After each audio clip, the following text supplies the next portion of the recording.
Terima kasih bagi Anda baru saja bergabung, kami hadirkan kembali 3 berita utama hari ini. Karena mendukung paslon Capres dan Cawapres nomor urut 2, seorang anggota KPPS di Pangandaran dicopot.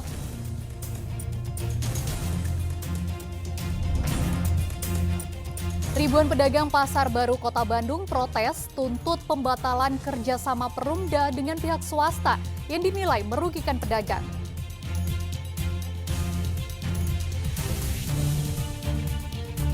Komplotan pengedar uang palsu ditangkap saat menukar uang di Bank Indonesia cabang Tasikmalaya.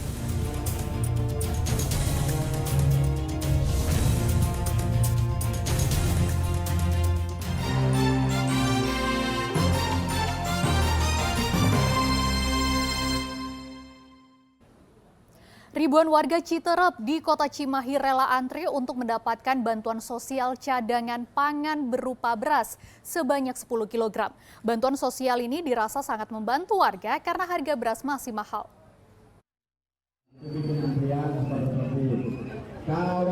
Beras begitu berarti bagi warga Kelurahan Citerep di Kota Cimahi. Kamis pagi, warga termasuk para lansia rela antre di halaman kantor Kelurahan Citerep untuk mendapatkan bantuan sosial cadangan pangan dari pemerintah. Bantuan berupa beras sebanyak 10 kg. Penerima adalah keluarga penerima manfaat atau KPM. Mereka terlebih dahulu mendaftar secara online melalui kantor di Sdukcapil. Penerima bantuan cukup menunjukkan identitas KTP dan kartu keluarga sebagai persyaratan. Warga mengaku bantuan pangan ini sangat menolong karena harga beras di pasaran belum juga turun. Dapat berapa kilogram untuk 1 kilo? 10 kilo.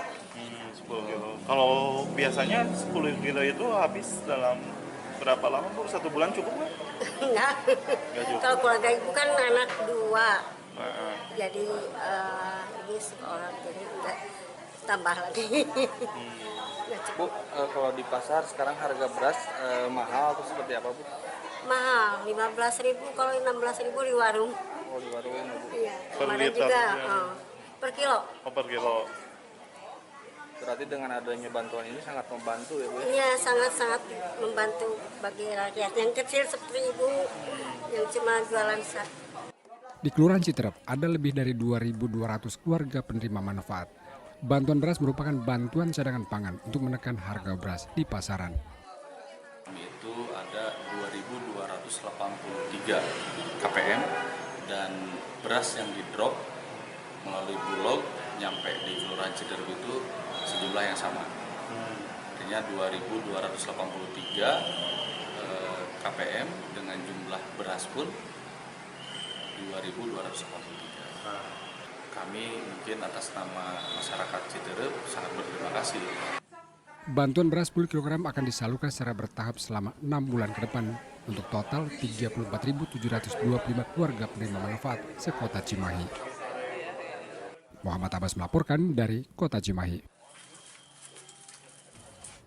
Ribuan pedagang Pasar Baru Kota berunjuk rasa ke kantor Wali Kota Bandung menuntut Perumda membatalkan kerjasama dengan pihak swasta karena merugikan pedagang. Pedagang juga menuntut pembebasan perpanjangan tempat selama 2 tahun karena terdampak COVID-19. Karena merasa dirugikan, ribuan pedagang Pasar Baru Kota Bandung akhirnya mendatangi kantor Wali Kota Bandung Kamis pagi. Mereka memprotes pihak Perumda agar membatalkan kerjasama dengan pihak swasta. Masa sedianya ingin bertemu langsung dan berdialog dengan penjabat Wali Kota Bandung untuk menyampaikan aspirasi. Selain itu, pedagang juga minta Pemkot Bandung membebaskan biaya perpanjangan tempat selama 2 tahun karena para pedagang juga terdampak COVID-19. Kita mohon perpanjangan 2 tahun sebagai kompensasi dari COVID. Gratis, tanpa syarat ya. Dalam artian tidak ada sewa dalam hal ruang dagang. Karena kami meminta hak kami sebagai kompensasi ketika kami kena COVID. Itu yang pertama. Yang kedua, evaluasi PT Damini atas ketidakmampuan mengelola pasar baru yang kita banggakan. Unjuk rasa pedagang membuat arus lalu lintas di sekitar lokasi tersendat. Muhammad Rizal melaporkan dari Kota Bandung. Seorang pria di Subang tewas tersetrum aliran listrik. Korban diduga tersetrum listrik bertegangan tinggi saat memasang kabel internet.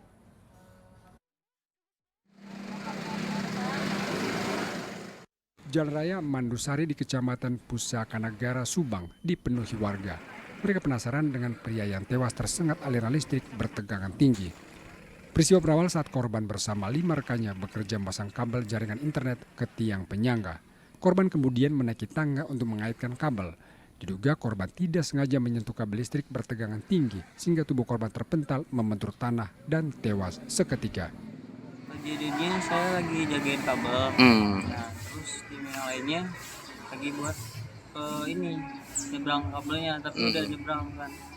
Tinggal pasang klem. Nah, pas yang di klem itu dia sendiri. Nah, udah taunya jatuh aja. Saya taunya gitu. Lagi pasang apa kabel?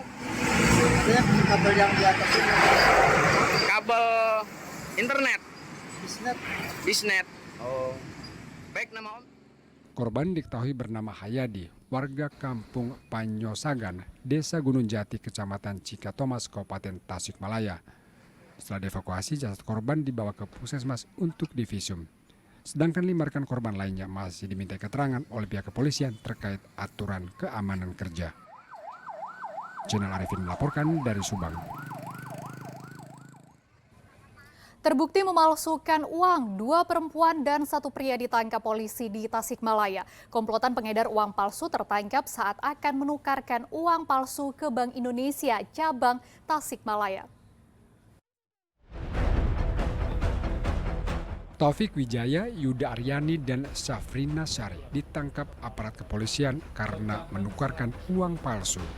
Penangkapan sindikat ini saat mereka hendak menukarkan uang yang telah rusak ke Bank Indonesia cabang Tasikmalaya.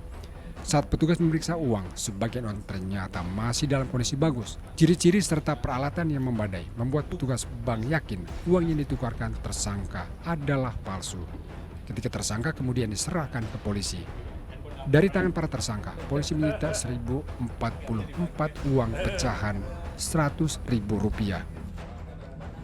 Dari hasil penelitian kami sampaikan tadi bahwa seluruh uang ini adalah uang palsu atau tidak asli berdasarkan ciri-ciri keaslian tadi, Pak. Seperti apa, Pak? Nah, kita menyatakan satu uang itu palsu atau tidak kalau dia tidak memenuhi satu pun atau satu indikator yang tidak sesuai dengan ciri-ciri kita nyatakan sebagai palsu. Nah, dari kalau kita lihat sepintas uang ini, dari warnanya sudah berbeda, tidak seterang warna uang asli. Yang kedua dari benang pengaman. Benang pengaman yang ada di uang ini ada benang pengaman yang tidak ada color shifting, tidak ada perubahan warna kalau dilihat dari sudut tertentu. Dan seperti ditempel aja, Pak. Polisi masih mendalami motif serta orang yang mencetak uang tersebut. Mereka itu perannya sebagai apa sih, Pak? Apa termasuk yang nyetak juga? Mereka saat ini mereka sebagai pelaku yang melakukan penukaran uang seperti itu. Makanya kami akan melakukan pemeriksaan secara intensif dan mendalam beserta juga keterlibatan pihak-pihak lain yang menyuruh melakukan atau membantu melakukan dalam peredaran uang palsu ini. Kalau mereka kan asalnya dari kota yang berbeda, Nah, ini akan kami kembangkan lagi masyarakat. Jadi kami akan sampaikan kepada. Atas perbuatannya ketika tersangka dijerat dengan pasal 26 ayat 3 Undang-Undang Mata Uang. Tersangka akan dipidana penjara paling lama 15 tahun dan denda paling banyak Rp50 miliar. Eko Setiabudi melaporkan dari Tasikmalaya. Berdalih terdesak kebutuhan ekonomi lantaran tidak memiliki pekerjaan, sepasang suami istri di Kabupaten Cirebon nekat menjual narkoba dan obat-obatan terlarang. Polisi menemukan barang bukti sabu-sabu, ganja, dan ribuan butir obat keras terbatas saat digerebek. Bukain semua itunya. Pasangan suami istri A dan NM asal Paliman, Kabupaten Cirebon tidak bisa mengelak. Polisi dari Satuan Narkoba Kepolisian Resor Cirebon menemukan narkoba dan obat terlarang dari kamar indekos berupa 3 gram sabu-sabu, 112 gram ganja, dan lebih dari 9.000 butir obat keras terbatas. Pasangan muda ini baru menjalani bisnis haram selama 2 bulan terakhir karena terdesak kebutuhan ekonomi. Keduanya diketahui belum lama menikah. Mereka biasanya menjual narkoba dan obat keras terbatas ke semua kalangan dengan sistem tatap muka atau bayar di tempat. Suami istri ini ya, yang istrinya usia 24 tahun, perempuan, suaminya usia 18 tahun. Mereka beraktivitas ya 2 bulan ke belakang. Kemudian yang dijual adalah obat-obatan keras. Obat-obatan isinya tramadol ya. Ini nekat menjual karena faktor ekonomi atau ketagihan atau gimana? Mereka nggak ada kerjaan lain. Ada konsumsi juga mereka, Bu? Ya nanti kita dalami ya. Kan udah dicek urin. Mereka dicek urin nggak ya? Selain Pak Sutri Muda, polisi juga meringkus 16 pengedar narkoba lainnya dari sejumlah wilayah di Kabupaten Cirebon. Salah satu modus yang dilancarkan oleh para pelaku adalah dengan sistem tempel dan tunai untuk obat keras terbatas. Maruli Habibi melaporkan dari Kabupaten Cirebon.